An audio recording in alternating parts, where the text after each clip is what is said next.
Olá! Hoje eu estou aqui nesse vídeo para responder a dúvida de um seguidor. Ele me perguntou assim: Maria Amélia, leite de coco em pó é bom para diabético?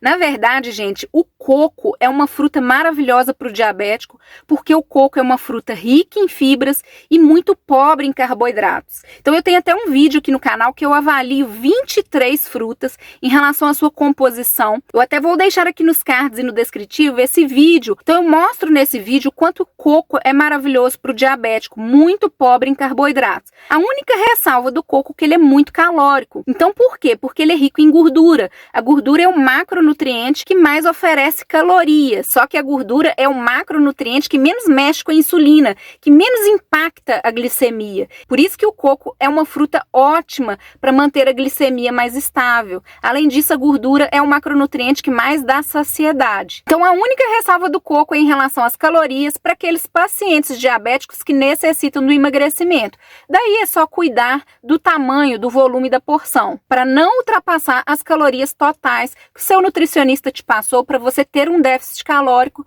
e conseguir o emagrecimento. Com o emagrecimento, a gente desinflama e com isso os receptores que ficam aqui na célula, eles ficam mais aptos a receber essa glicose para ser utilizada como fonte de energia. A glicose entrando mais para dentro da célula, a gente consegue uma melhora na glicemia, o açúcar diminui no sangue. Agora, como eu falei para esse seguidor, os leites de coco que estão no mercado, a maioria tem açúcar na composição. Infelizmente, a indústria continua colocando açúcar nesses produtos que são industrializados, então a gente tem que aprender a ler rótulo. Aqui no canal eu já tenho um vídeo em que eu ensino a fazer o leite de coco caseiro. Eu também vou deixar aqui nos cards para vocês e no descritivo esse vídeo. Nesse vídeo eu faço o leite de coco a partir do coco in natura. Dá também para fazer esse leite de coco caseiro com aquele coco desidratado. Então a gente tem que comprar esse coco desidratado sem açúcar e a partir daí fazer o leite de coco caseiro. Fica comigo até o final que eu vou te ensinar a fazer esse leite de coco caseiro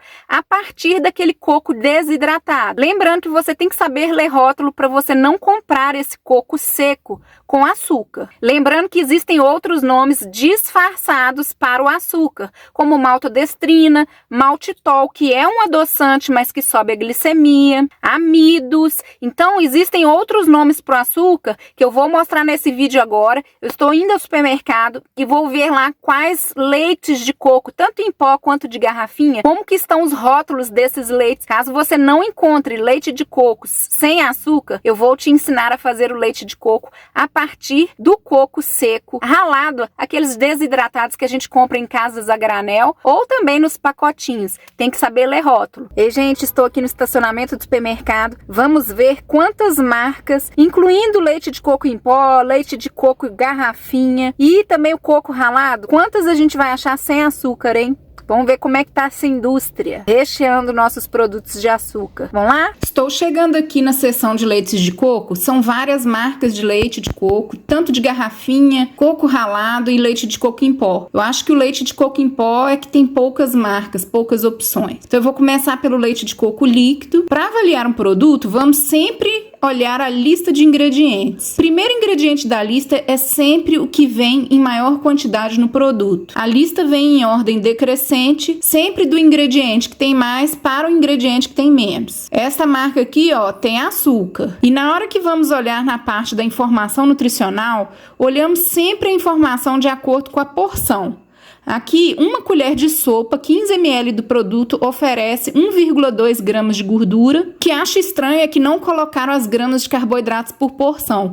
Mesmo eles colocando uma observação, não contém quantidades significativas de carboidratos, proteínas, gorduras trans, fibra alimentar e sódio, por porção, fica bem duvidoso um rótulo que no produto que se utiliza açúcar, isto não aparece nos cálculos da informação nutricional. O mesmo aconteceu com essas duas outras marcas aqui. Então a gente fica sem saber quanto de açúcar que está sendo adicionado nesse produto. Das 4 marcas, esta foi a única que não mencionou açúcar no rótulo, por isso acabei comprando ela. Produtos sem adição de açúcar e os que contêm açúcar têm quantidades insignificativas de carboidratos? Bem estranho. Agora vamos para o coco ralado. Todas as marcas tinham açúcar na lista de ingredientes, de menos este coco ralado aqui. A gente vê que na embalagem já fala que são adoçados. Confirmamos no rótulo. Apesar do coco de pacotinho, ideal para fazer o leite de coco caseiro é o coco em flocos, tanto flocos finos quanto flocos grossos, acabei comprando este mesmo, pois era o único que não tinha açúcar.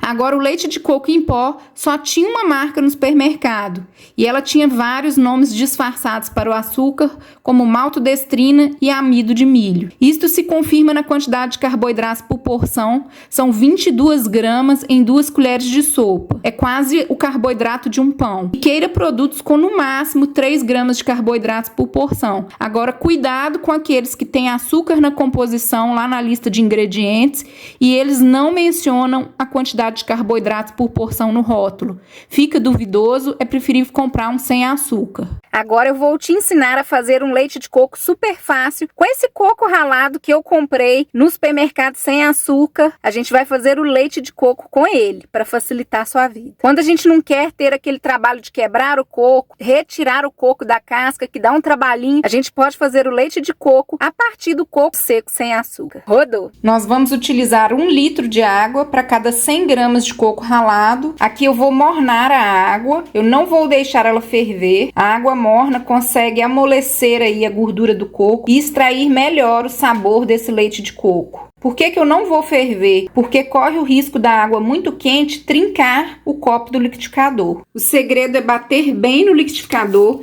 Eu bati aproximadamente 5 minutinhos. Quanto mais a gente bate, mais a gente consegue extrair o sabor nesse leite. Principalmente sendo o coco extra fino. Com o coco ralado extra fino, ele vai ficar um pouco mais ralinho. Mas é só deixar batendo mais no liquidificador. O ideal é a gente fazer com coco em flocos. Ou flocos finos ou flocos grossos. O importante, caso a gente queira um leite com menor teor de carboidrato, utilizar o coco sem açúcar.